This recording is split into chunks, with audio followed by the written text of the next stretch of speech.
It was a cold morning when the officer Tom Walker, he heard the shrill ring of the emergency phone. The silence of the police headquarters was broken by a trembling, childish voice. "Please, help me," whispered the voice, barely noticeable on the other end of the line. Tom's heart, which had so often been hardened by years of working on the streets of Denver, he felt an unusual weight. The voice sounded like a child's, fragile and desperate. He quickly asked, "Who's speaking?" trying to keep his tone calm and professional. I'm Ethan. I am hungry. Very hungry." Those words hit Tom like a punch in the stomach. He had dealt with all kinds of situations, but the fear in that boy's words paralyzed him for a moment. "Where are you, Ethan? Are you alone?" The boy confirmed, explaining that he was in a trailer and that his mother had left a few days ago. He didn't know what to do, and time seemed to have dragged on while his hunger only increased. "I only drink tap water, but I can't take it anymore," Ethan said, his voice trailing off with each word. Tom knew it wasn't the police's role to deal with this type of situation.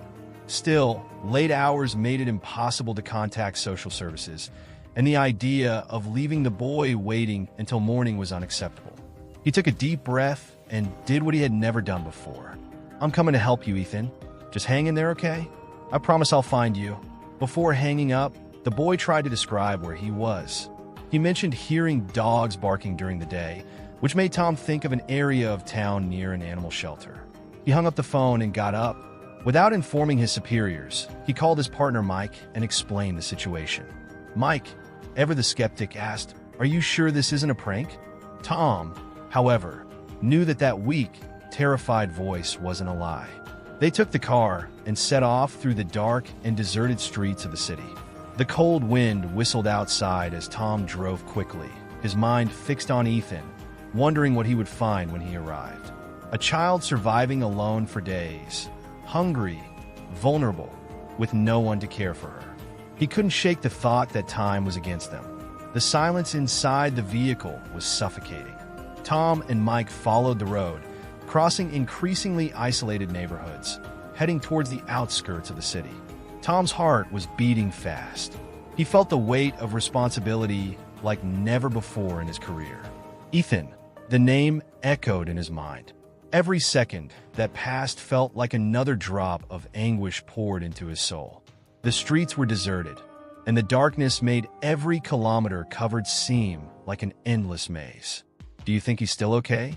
Mike asked, breaking the tense silence. Tom didn't have an answer, but a growing fear was beginning to take over his mind. They had already dealt with emergency calls that ended in tragedy, but this one felt different. That child's vulnerability and lack of clear answers made him feel powerless. "I hope so," replied Tom, without much conviction, but he knew time was against them. After about 20 minutes, they arrived at the trailer area. A dark, isolated place with old, poorly maintained trailers scattered along the dirt road. The smell of abandonment permeated the air. Distant barking confirmed that they were close to the animal shelter. Tom stopped the car and quickly got out, his flashlight lighting the way through the gloom. "Ethan," he called out loud. Silence responded. Mike joined him, and they both started knocking on trailer doors. No response. When they reached a trailer at the end of the road, Tom felt a tightness in his chest. Something there bothered him in a visceral way. He knocked 3 times. "Ethan? It's me, Tom, the policeman. Are you there?" A faint groan came from inside. Tom didn't hesitate. He forced the door until it opened with a bang. The interior of the trailer was engulfed in shadows and dust. The smell of mold and abandonment filled the air. There on the cold, dirty floor was Ethan, curled up, holding his belly, with his eyes sunken and pale. The boy could barely lift his head. Tom ran up to him. "My God, boy, are you okay?" he asked, kneeling down beside him. Ethan tried to respond, but his voice was just a faint whisper. His clothes were dirty, his face was pale. Tom quickly grabbed the sandwich he had brought and began to carefully feed the boy. "Eat slowly. You'll be fine," he said, trying to hide the despair he felt inside. Every bite the boy took was a small victory against the hunger that consumed him. But then, something caught Mike's attention. Further back in the trailer, a leg stretched out on a bed caught his attention. He approached slowly, feeling the weight of discovery. There, lying under a pile of blankets, was a motionless woman. "Tom, there's someone here. I think it's his mom," Mike said, his voice thick with uncertainty. Tom looked at the woman and felt breathless. Ethan's mother wasn't just sleeping. She seemed to have given up on life. Tom approached the bed with his heart racing. Every step he took towards the stretched-out woman seemed like an eternity. The air inside the trailer was heavy, filled with a mixture of dust, cold, and despair. The woman was so still that, for a moment, Tom feared that she was no longer there, in the world of the living. Sarah, as Ethan would later confirm, was a shadow of its former self. Her body seemed fragile, as if she were about to disappear, and the paleness of her skin reflected the abandonment and lack of care that time had imposed. Mike tried calling her name. He shook her gently, but there was no reaction. Tom, for a moment, felt a chill run down his spine. He knew deep down that this was more than just hunger or tiredness. It was as if Sarah had given up fighting, as if the life had been slowly drained from her body, like the last drop of water in an arid land. He checked her pulse with trembling fingers, feeling the lightness of an almost imperceptible beat. She was alive, but it was as if her body was slowly shutting down, waiting for the inevitable. While Tom checked on his mother's condition, Ethan, now with a little more strength, looked at him with teary eyes, and a mixture of fear and confusion took over his childish face. She slept a long time ago. I don't know when she's going to wake up."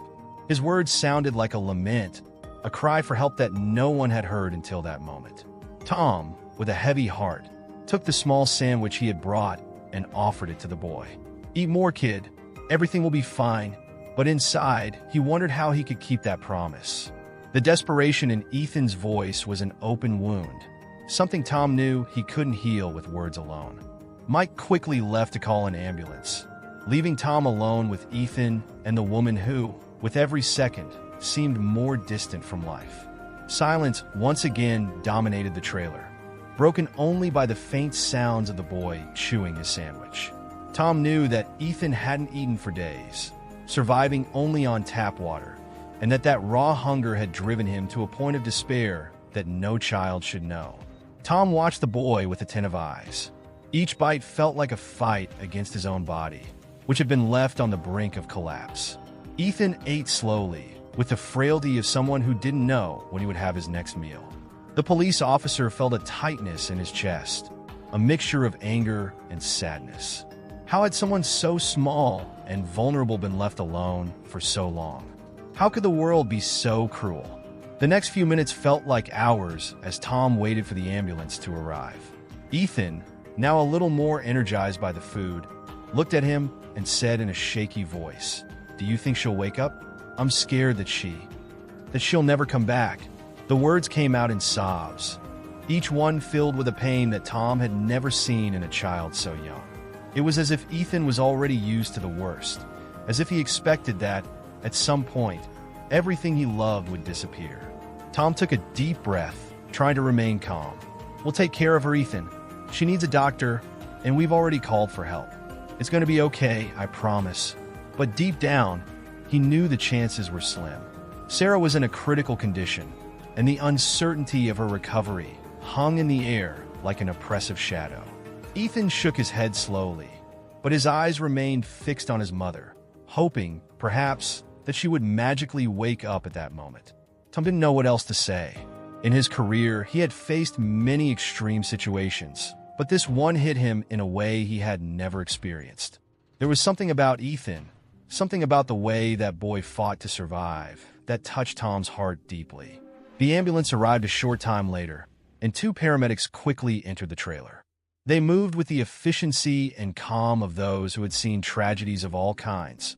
But even so, the gravity of the situation did not go unnoticed by them. One of the paramedics knelt beside Sarah, checking her vitals with a serious expression. "She's alive, but very weak," he murmured to Tom, who nodded, trying to hide his own anguish. As the paramedics tended to Sarah, Tom turned to Ethan. The boy was now motionless, watching everything with wide eyes. "What will happen to my mother?" he asked, his voice barely audible, as if he feared the answer. Tom knelt down next to him and hugged him lightly. "They're taking her to the hospital. Ethan, they will take care of her. And you will too, to eat and rest. We're going to make sure you're okay." But deep down, Tom knew that Ethan's situation went far beyond his physical hunger. That boy was hungry for care, for security, for someone to say everything would be okay. And in that moment, Tom realized that he wasn't just a cop doing his duty. He felt, more than ever, the need to protect that boy, to be the anchor he needed so much in the midst of chaos. As paramedics prepared Sarah for transport, Ethan approached the bed and lightly touched his mother's cold hand. "Mom, please don't leave me." Those words echoed through the trailer like a silent lament, breaking Tom's heart. He knew that, regardless of what happened from that moment on, something had changed inside him. He couldn't just abandon Ethan. He couldn't let him face this nightmare alone. The vehicle advanced through the deserted streets of Denver, illuminated only by the headlights of the ambulances ahead. The silence inside the car was piercing, heavier than any words could carry. Ethan, he was curled up in the passenger seat. His small figure seemed lost in the immensity of that space. His gaze, fixed and distant, reflected the silent trauma of a child who had experienced more pain in a few days than many adults experience in a lifetime. Tom, I watched him from the corner of my eyes as he drove, feeling a profound impotence. He had seen many desperate situations in his years on the police force, but none seemed as devastating as seeing a child's soul crumble, as if the world had robbed him of all hope. "Ethan," Tom began, his voice low, trying to break the weight of that silence. "I know it seems hard right now, but you're strong, kid. You survived days without food, with no one to help you, and you're still here. Your mom is going to be okay. We're doing everything we can." But Tom's words didn't seem to penetrate the invisible shield Ethan had erected around himself. The boy continued to look at the dark horizon beyond the window, without responding, without even blinking. There was a weariness in his eyes that wasn't just physical. It was the emotional exhaustion of someone who spent days fighting hunger, fear, and loneliness. It was the look of someone who, despite being a child, had been forced to grow up too quickly. Tom felt the lump tightening in his throat. What more could I say? What promises could you still make? He knew Ethan's future was filled with uncertainty. It wasn't enough to feed him and give him shelter for a night. He needed much more than that. And deep down, Tom questioned whether he could really make the difference that boy needed. The weight of that responsibility seemed overwhelming. When they arrived at the hospital, the paramedics had already taken Sarah inside, and Tom helped Ethan out of the car. As they walked through the hospital's automatic doors, the brightness of the white lights made Ethan squint, as if he was adjusting to the new reality. The movement of nurses and doctors was frantic, but at the same time, each person there seemed oblivious to the pain the boy was carrying. For Ethan, everything was a fog. The voices, the footsteps, the unfamiliar faces. The world around him moved at a fast pace, while inside him, everything seemed frozen in time. Inside the hospital waiting room, Tom watched as Ethan, he sat motionless, holding tightly to the sandwich he had given him before they got there. It was as if the small morsel of food was his only anchor in the chaos. The boy's eyes, now injected with tiredness and pain, wandered around the environment, but without focusing on anything specific. He was there physically, but his mind seemed far away, somewhere in painful, confusing memories. "I should have helped Mom more," Ethan muttered, almost to himself, his voice shaky and low. Tom, who had remained silent until then, felt the weight of the boy's words like a punch in the stomach. He approached slowly, kneeling in front of Ethan, his heart sinking. "Hey, kid," Tom said in a soft voice, trying not to let on the pain he felt inside. "You did what you could. You're just a child. It wasn't your responsibility to take care of her. Your mother, she was trying to protect you, however she could. And now, it's our turn to take care of you." Ethan pursed his lips, his eyes brimming with tears that he refused to let fall. "I watched her sleep for so long, and I was so hungry," he whispered, his voice breaking with each word. "I didn't know what to do. I thought she was dead, but she wouldn't wake up. Why wouldn't she wake up?" Tom felt a tightness in his chest, a mixture of anger and sadness. Anger at the system that had left that mother and son at the mercy of hunger and misery, and sadness at seeing such a small boy carry such a huge burden. He took a deep breath, fighting the emotion that threatened to boil over. "Ethan," he began, "your mom wouldn't wake up because she was exhausted. Not just physically, but emotionally. Sometimes when things get really hard, people lose their strength for a while. But you were amazing. You survived, and now we're going to make sure she gets the help she needs. And so do you." Ethan's eyes finally met Tom's, and for a brief moment, the boy seemed to connect with the world again. There was a glow there, small but present, a remnant of hope that could perhaps be restored. But before any other words were said, a nurse approached with a serious expression, asking to speak to Tom in private. Tom followed the nurse down the hospital hallway, his heart pounding in his chest. Every step he took felt heavier, as if the gravity around him was increasing. When they reached a more isolated area, the nurse looked at him with a serious expression full of empathy. "Sarah's condition is critical," she said, her words coming out slowly, as if trying to soften the impact it would have. "She is dehydrated and malnourished. Her body is in a very fragile state, and the medications she took have made the situation even worse." Tom felt a pain pierce his chest. "But will she survive?" he asked, his voice low and full of uncertainty. The nurse hesitated for a moment. "We're doing everything we can, but she needs intensive care. She has a chance, but it's slim." Those words echoed in Tom's mind. A small chance. He knew Ethan depended on this chance.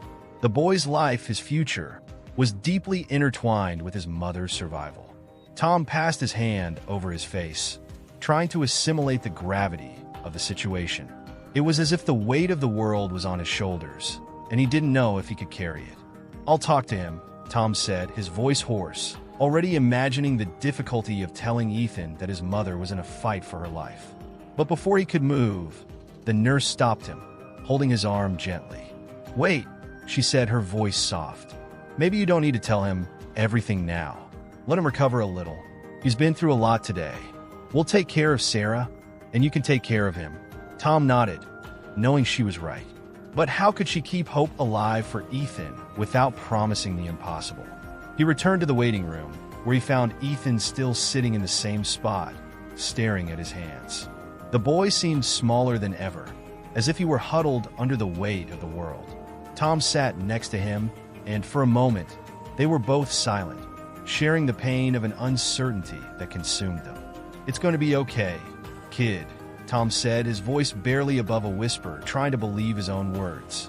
Tom watched Ethan. The child was still, looking at the ground as if he were miles away. The hospital seemed like a surreal place to him, a universe where people ran from one place to another, where fluorescent lights illuminated everything. But inside, everything seemed dark. The noise of footsteps and voices echoed through the hallways, but for Ethan, only silence existed. The silence of not knowing if her mother would survive. The silence of fear that clung to her heart like a heavy shadow. Officer Tom Walker sat next to him, trying to think of what to say. He had seen many things in his years of service, but nothing prepared him to face the pain of a child who had spent days on the brink of starvation, surviving on strength that no boy his age should need to use. Ethan was a child who, although fragile and small, had within him a strength of will that Tom had never seen before. He had survived days without eating, without knowing what would happen next, without any guarantee that his mother would return. "You were amazing, Ethan," Tom said, breaking the silence. "No matter what happened, you made it through it all. You survived." Ethan didn't respond immediately. He blinked slowly, as if trying to understand what that meant. For him, the idea of survival still didn't make sense. He couldn't see his strength. He only felt the weakness that had taken him over completely. But what if she doesn't wake up?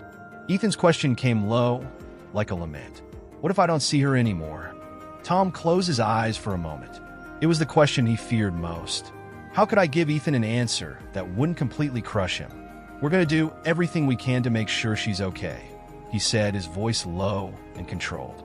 "The doctors are taking care of her now, and you need to take care of yourself too. You did everything you could, Ethan. Now, let them help your mother." Ethan finally looked up and looked directly at Tom. His eyes were red from crying, but there was a hardness there, a deep sadness that had marked him forever.